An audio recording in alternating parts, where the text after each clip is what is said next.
Wait on these cars to go by.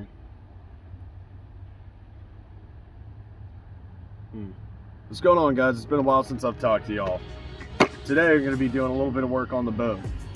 South Carolina is starting to get a little bit cold now, so now's the time to be doing any sort of maintenance or upgrades on the boat. Today I'm going to be replacing or upgrading my fuel water separator on this boat. I've got an old style one. It's prone to breaking when you go to drain the water out, so right here I've got the replacement. This is the Johnson 48 Special. It's a 1990. This is gonna work just fine. The barbs are gonna screw right in and give you no problems at all. So what I'm doing here is this is like a different style. As opposed to having a little clear plastic piece on the bottom and a drain screw, this is just like a regular spin-on filter. So when the filter's bad, and typically the filter's gonna rust out before you actually have to replace it, but as opposed to trying to save that plastic piece and add it back onto your new filter element, you just slap it on a regular spin-on filter here. This is made by Sierra, and I'll leave part numbers and stuff in the description, all right? So let's get to it.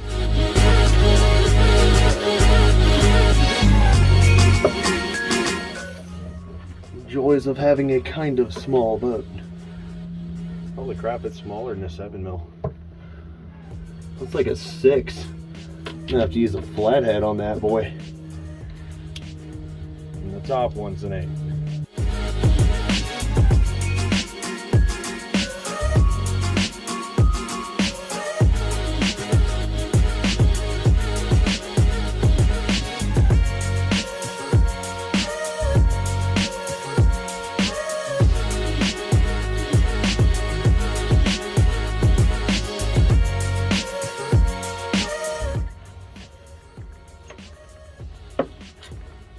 It's actually not in terrible shape, you know. Probably could have gotten away with another season out of this, but we're already here, so we're doing it. Fuel in, fuel out. It's kind of nice. It's got freaking arrows on it.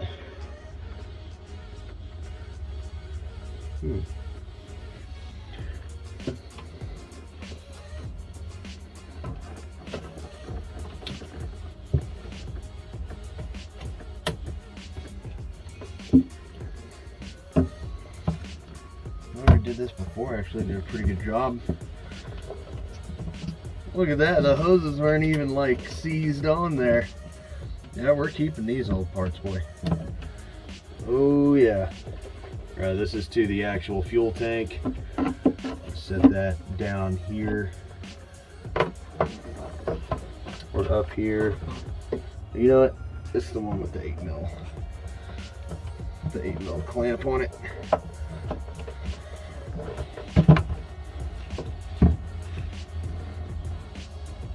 All right.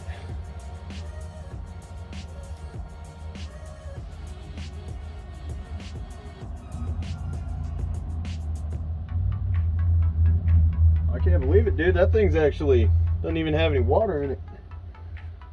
Nice. Oh, this right here is what I was talking about. This little plastic piece here likes to break off. This one isn't in bad shape, and I might just keep it just in case. But just for like a spare, it's always good. You know, you can put this on practically any boat with up to like a 90 or whatever. But I kind of just wanted to eliminate that moving part. You've removed the old filter head. This one actually really isn't in bad shape, but you can see the filter starts to rust on you.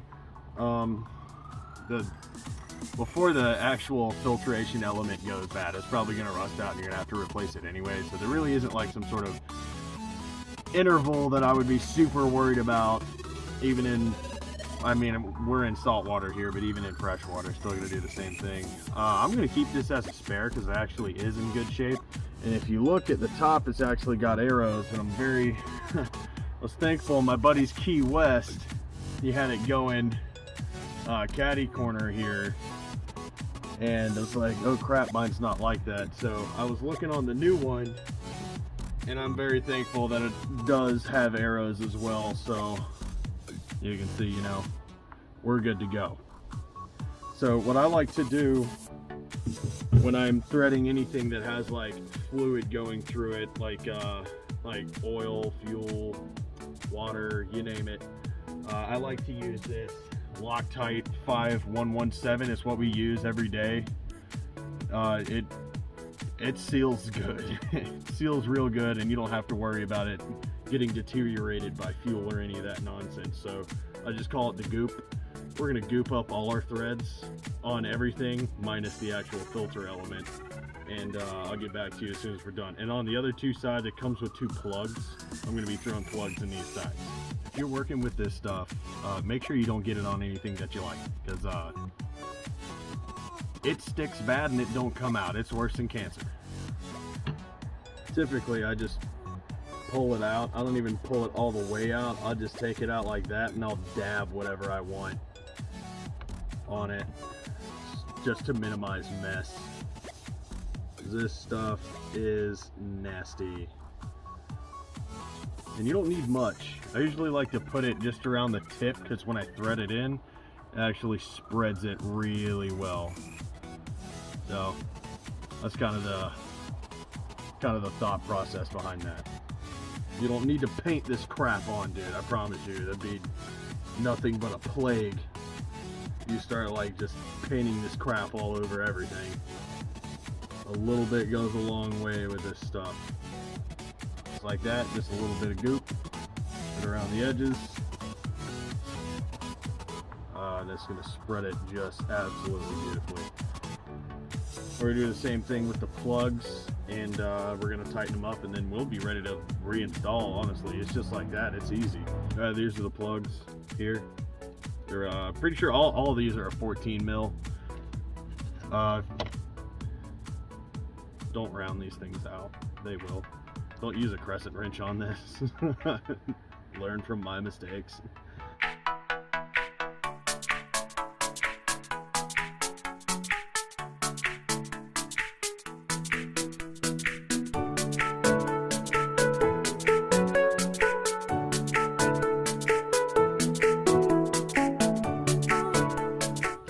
And if you have a boat that displays engine hours, take you a Sharpie, write the date, write the engine hours, do yourself a favor so that you can keep track of this and change it when it needs to be changed. You don't want to be forgetting about this stuff. Water and the fuel, nothing but bad news. Alright, so I'm just gonna clean up the inside of this. You don't get in here all that often, so anytime you can, give that thing a little bit of a wipe down, a little bit of wash down.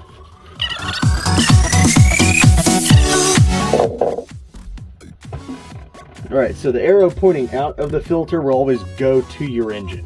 So if you ever get confused or you forgot, arrow pointing out will be going to your engine. Arrow going in will be coming from your fuel tank.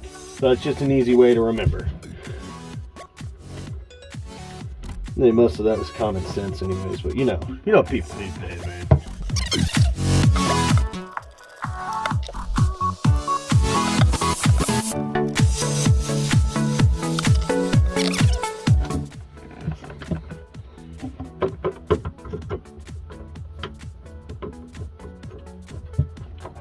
One thing to remember when you're screwing this thing back in, do not go too tight. You are taking a screw and putting it straight into freaking fiberglass.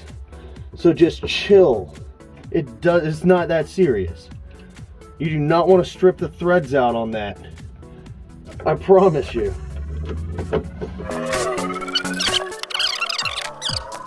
Alright, so what I'm going to do now is hook up my fuel line and start to try to prime this. It is going to take a long time. You can pre-fill the filter, but I didn't really feel like doing all that. Well, I'll tell you this, the primer ball on the Key West took me like 500 pumps to prime that fuel system. This one took like 2 or 3 pumps, and we don't have any leaks or any of that. And I mean, she starts great now. It looks great. I have a better peace of mind. I don't know when the last time that filter head was changed, so you know, this is another little preventative maintenance thing now that I can sleep a little bit better at night. I guess that Key West needs a new freaking fuel primer ball. So that's it for the day. I'm actually going to be installing a battery switch with all of my electronics. I'm gonna fix that bird's nest up in there. I'm gonna clean the actual bilge out. Stand by for that one.